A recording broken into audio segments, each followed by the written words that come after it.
Olá, amigos de Safras e Mercado, sou o jornalista Alessandro Carvalho. Hoje é terça-feira, dia 6 de fevereiro. Estamos começando o nosso programa Pré-USDA, onde a gente vai debater com os consultores de Safras e Mercado as expectativas para o relatório de oferta e demanda de fevereiro do Departamento Norte-Americano de Agricultura, que será divulgado dia 8, quinta-feira, às 14 horas. Cumprimentando já meus colegas de Safras e Mercado, Luiz Fernando Gutierrez Roque. Tudo bem, Luiz? Olá, Alessandro, Elcio. Relatório do USDA aí deve trazer algumas mudanças, principalmente para números de soja e milho na América do Sul. Então, vamos falar um pouquinho sobre isso. Luiz vai falar de soja e milho e Elcio Bento vai nos falar tudo sobre o trigo. Tudo bem, Elcio? Tudo bem, Alessandro? Olá a todos. No trigo, não trago grandes novidades aí, segundo o que o mercado está esperando. Mas a gente sempre pode ter surpresa desse departamento aí. Vamos lá. Eu digo para você que ainda não se inscreveu no nosso canal no YouTube, Safras TV, inscreva-se e ative as notificações. Todos os dias a gente tem um vídeo novo para vocês. Inclusive no dia 8, quinta-feira, depois da divulgação do relatório, a gente se reúne para debater aí os números propriamente apresentados e as influências no mercado. Em safras.com.br, confira a plataforma Safras, tem todas as informações do agronegócio lá, os dados deste relatório, expectativas e análises em cima dele, todas as informações do Luiz, do Elcio e dos nossos outros consultores, assim como a nossa agência de notícias, que tem de melhor de informações para o agronegócio. Eu vou compartilhar a tela aqui para a gente começar falando da soja. Vamos então aí os números esperados neste relatório. Produção americana não pintou a expectativa média do mercado, o Luiz vai dizer por que talvez não deva ter mesmo mudanças, mas em janeiro eram 113,3 milhões de toneladas, safra 23-24. Os estoques americanos, a média da expectativa do mercado, de quem foi consultado, coloca aí 7,67 milhões de toneladas. O mercado esperava, o departamento colocou em janeiro 7,62 milhões de toneladas. Aí a gente tem os estoques globais 23-24, que foram indicados em janeiro em 114,6, o mercado espera na média agora 112,9. Aí a gente vem para a safra sul-americana, sempre agora cercada de bastante expectativa. O mercado espera, na média, uma revisão para baixo do número que era 157 milhões de toneladas para 153. Produção da Argentina, que era 50 milhões de toneladas, o mercado espera 50,8 milhões de toneladas. Luiz, o que tu diz aí desses números da soja? Bom, Alessandro, o USDA nos surpreendeu no relatório de janeiro, principalmente mexendo em safra americana, aumentando produção americana, e o mercado não esperava por isso. Aumentando estoque americano, temporada 23-24 também o mercado não esperava. E agora o mercado espera praticamente nenhuma mudança, né, nos números de safra americana 23-24, que é uma safra já consolidada, digamos assim, com apenas pequenos ajustes à frente né, em relação à demanda, né, que pode mudar um pouquinho o estoque final, mas nada muito grande daqui para frente, pelo menos é o que se espera, né? O grande ponto, Alessandro, nesse relatório, e na verdade os relatórios de início de ano são assim, né? É com relação à safra sul-americana, né? A gente está no meio da temporada sul-americana, no meio da safra sul-americana, trabalhos de colheita evoluindo no Brasil, colheita na Argentina vai demorar algumas semanas ainda para acontecer, então a safra está se desenvolvendo de uma forma geral aqui na América do Sul. Então a grande dúvida realmente do mercado é com relação aos números, os reais números da safra sul-americana. O USDA, no relatório passado, ele confirmou o viés que o mercado esperava de reduzir a safra brasileira, mas o corte foi muito pequeno, né? O corte foi realmente só de 3, 4 milhões de toneladas aí, enquanto nós aqui no Brasil, consultorias aqui regionais da América do Sul, já trabalham com a safra brasileira há um bom tempo aí, mais na casa de 150 milhões, embora a Conab ainda esteja também com um número um pouquinho mais puxado, que é 155. Então, o mercado espera um novo corte. Eu acho que esse é o principal número desse relatório. É um possível corte na safra brasileira de novo. Como tu colocou na tabela aí, a média do mercado aponta para uma produção de 153. Eu acho que faz sentido, né? Eu acho que, né, como o USA não tem cortado muito ultimamente de um relatório para outro, as produções, aí, tanto de Brasil, Argentina e Estados Unidos, é possível que ele não corte tanto quanto a gente espera, né, que seria os 150 milhões esse que a gente estava falando, e traga um número aí mais conservador em torno de 153. Então faz sentido esse número. E para a Argentina, o contrário, ao invés de cortar, a tendência é o uso de aumentar um pouquinho mais, porque realmente o clima na Argentina continua muito favorável. As últimas semanas, embora tenham sido um pouco mais secas e com temperaturas elevadas, não devem ter afetado tanto o desenvolvimento das lavouras, até porque as próximas semanas devem ser novamente favoráveis. Então, faz sentido usa trabalhar com um número até um pouquinho maior aí, acima de 50, porque já existem consultorias, órgãos da própria Argentina que trabalham com a produção aí potencial de até 52,5 milhões de toneladas.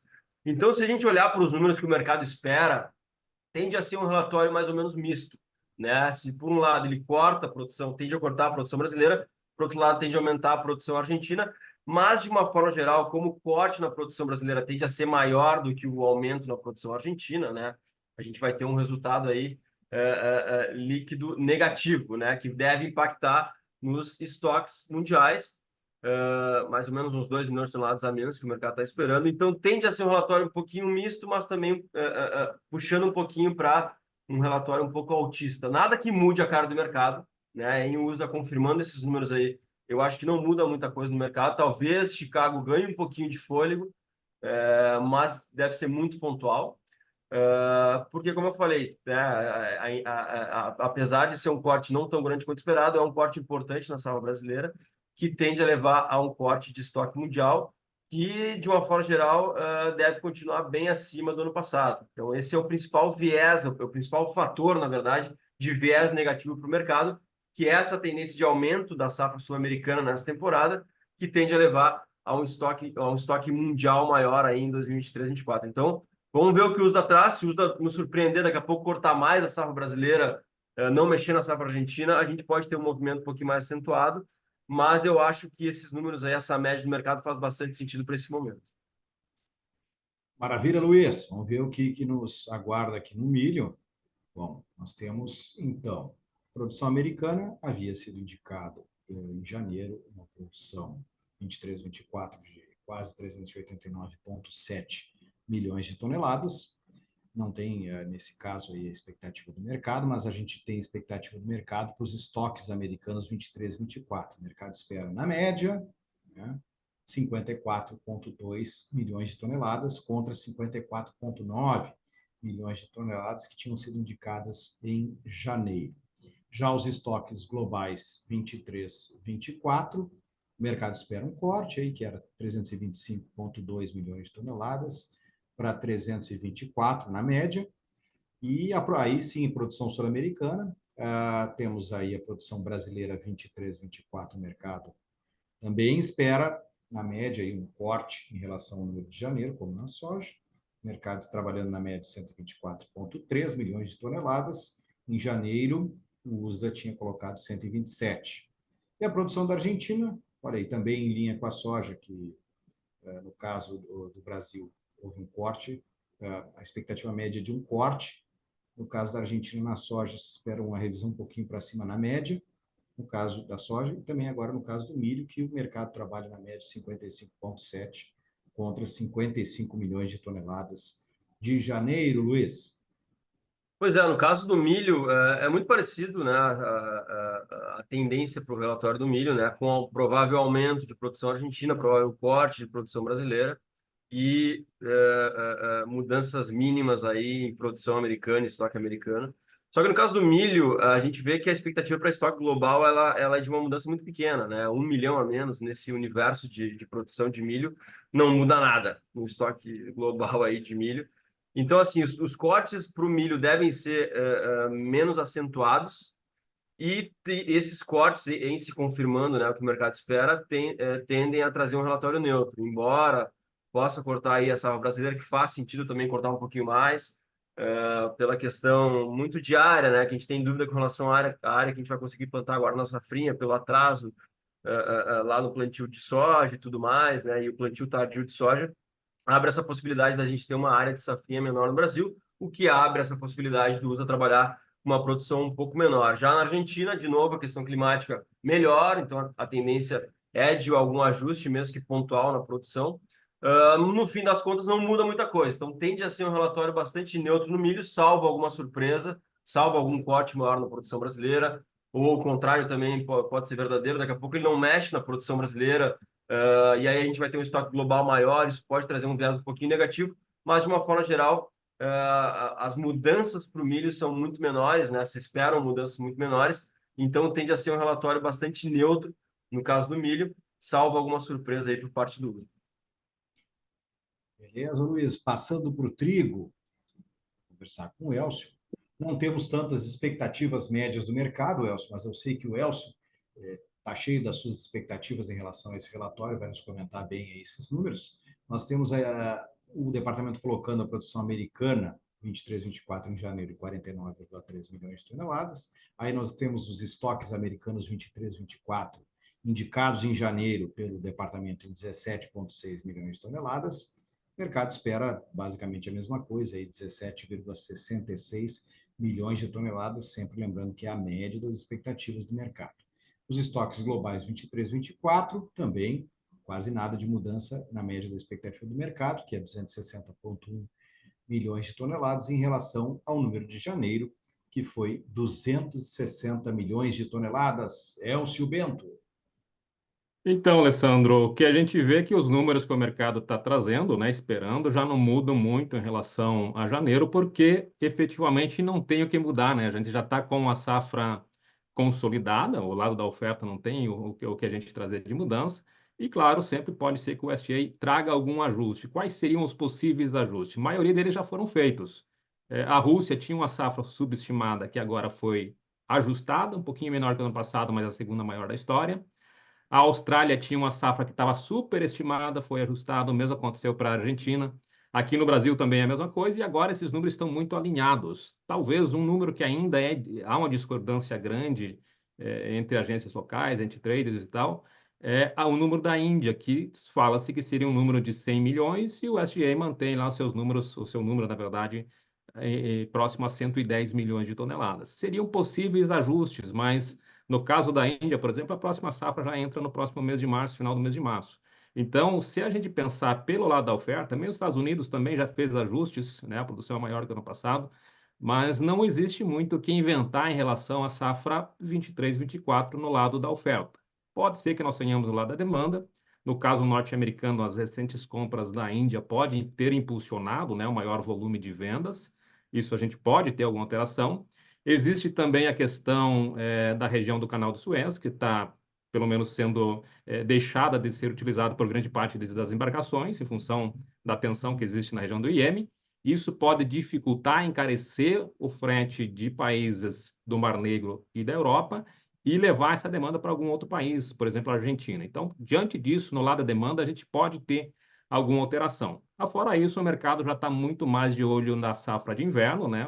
Já começa a questão do mercado de clima para os produtores do hemisfério norte, e o mercado passa a olhar muito mais a safra nova do que a safra velha. Por isso, eu acho que, em linha do que o mercado está mostrando aí, se tiver alguma alteração grande, é porque o SDA vai inventar alguma coisa, porque o mercado vai ajustar alguma coisa que não ajustou ainda, porque não há o que esperar de grandes mudanças no mercado, que já está com a produção, quase iniciando a produção da safra nova já, então uma safra bem consolidada.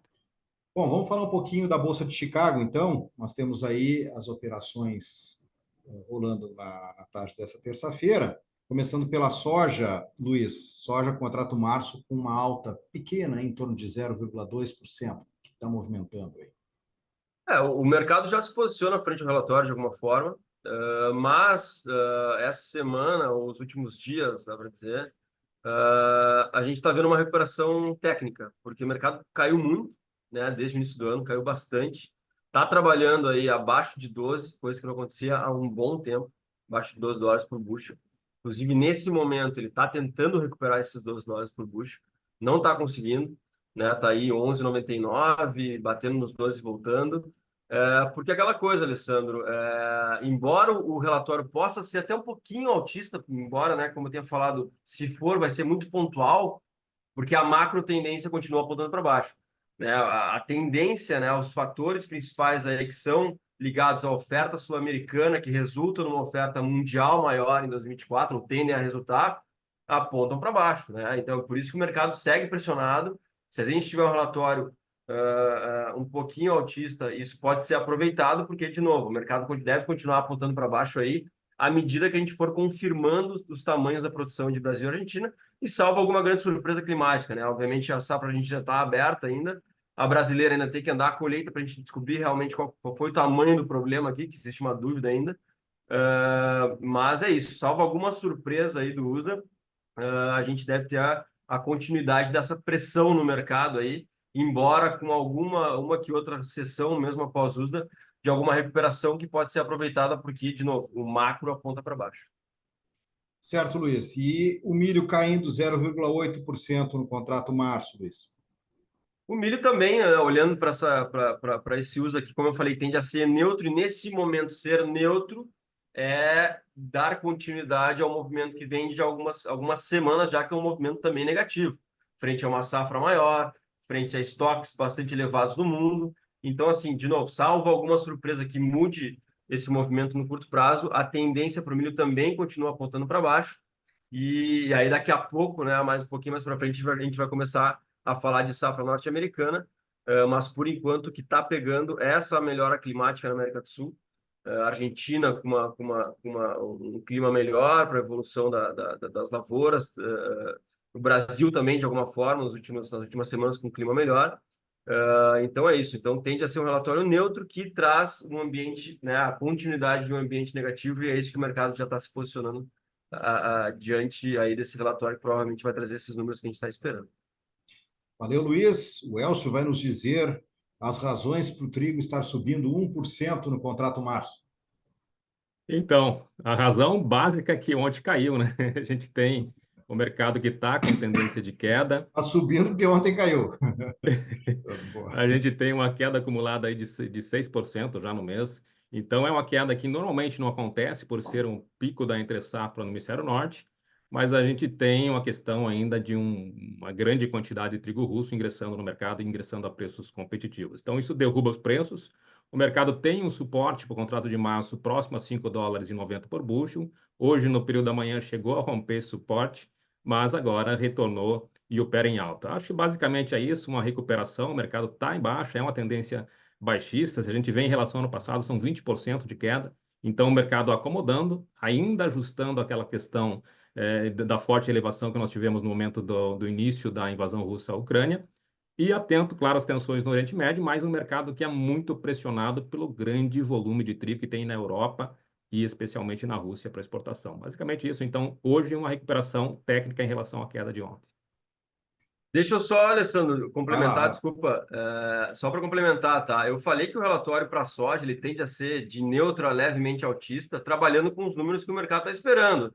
Lembrando, o USDA tem surpreendido. Daqui a pouco o USDA não corta a safra brasileira, ou corta 1 milhão, 2 milhões só, e aí o relatório vira baixista, tá? Então é uma possibilidade, a gente tem que ficar de olho aí que o USDA tem surpreendido nos últimos tempos e tem sido muito conservador nos cortes, né? Então vamos ficar de olho aí que pode ter novas surpresas à frente.